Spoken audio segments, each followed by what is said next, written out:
जय हिंद दोस्तों। मुझे पता नहीं आप किसको सुन रहे हैं, कवि कुमार विश्वास को, एक राजनीतिक पार्टी में काम करने वाले कार्यकर्ता को, सोशल एक्टिविस्ट को, पर थोड़ी देर के लिए मुझे मत देखिए। मैं जो कहना चाह रहा हूं वो सुनिए।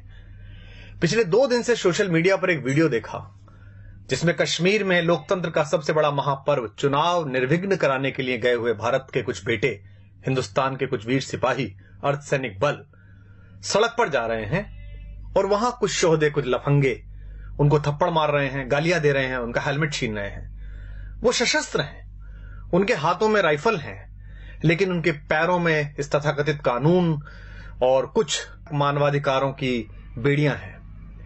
मुझे 2 दिन से बड़ी बेचैनी है इस बात की कि इस पर क्या किया जाए। मैंने बहुत सारी प्रतिक्रियाएं देखी। लोग कह रहे हैं देखिए हमारे सैनिकों में कितना धैर्य है। कुछ लोग कह रहे हैं कि नहीं ये तो मानवाधिकार की बात करने वाले लोगों को जो कहते थे उनको अकल आनी चाहिए। देखिए वहां के लोग कैसी बातें कर रहे हैं। क्या हम इस देश में कुछ देर के लिए, कुछ वक्त के लिए अपनी अपनी पार्टी, अपने अपने नेताओं की चापलूसी और उनके घेरे से बाहर आके सोच सकते हैं?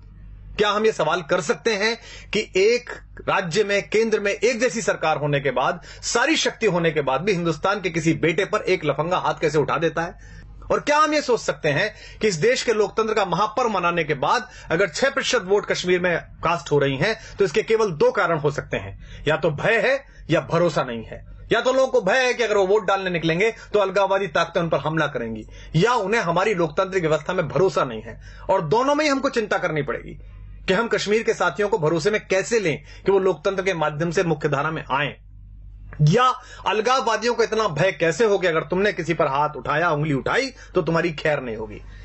लेकिन हमें कहां चिंता है, हम अपने अपने रहनुमाओं के पीछे फिदा हैं। मोदी मोदी, अरविंद अरविंद, राहुल, हमारे पास चेहरे आते रहते हैं। Indira is India, India is Indira, Modi राज आ गया, योगी राज आ गया, एके राज आ गया, राहुल गांधी जीत गए। हमें पता ही नहीं है कि कुछ वक्त का काम है। मोदी हो, राहुल हो, अरविंद हो, योगी हो, कोई भी है, 5 साल, 10 साल, 25 साल, देश 5000 साल का है और मेरे और आपके जाने के बाद हजारों वर्ष रहेगा। लेकिन सोच के देखिए कि आप कंधार से लेकर ब्रह्म प्रदेश तक थे, लेकिन हमारी इन्हीं चुप्पियों ने और हमारी अपनी अपनी रियासतों, अपने अपने राजाओं के प्रति इन्हीं निष्ठाओं ने इस देश के टुकड़े करा दिए और हम चुप बैठे रहे। और आज हम अपने पूर्वजों को कोसते रहते हैं कि उनके रहते कैसा कैसे बट गया, हमारे रहते हो रहा है। दुष्यंत का एक शेर है, रहनुमाओं की अदाओं पे फिदा है दुनिया, इस बहकती हुई दुनिया को संभालो यारो। प्रधानमंत्री मेरे भी हैं, गृहमंत्री मेरे भी हैं।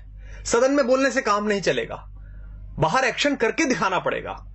हमारा एक बेटा वहां जासूसी के आरोप में पकड़ लिया है, बाहर से उठा के ले आए, बंद कर लिया है। हम सदन में चिल्ला रहे हैं, हम सड़कों पे चिल्ला रहे हैं।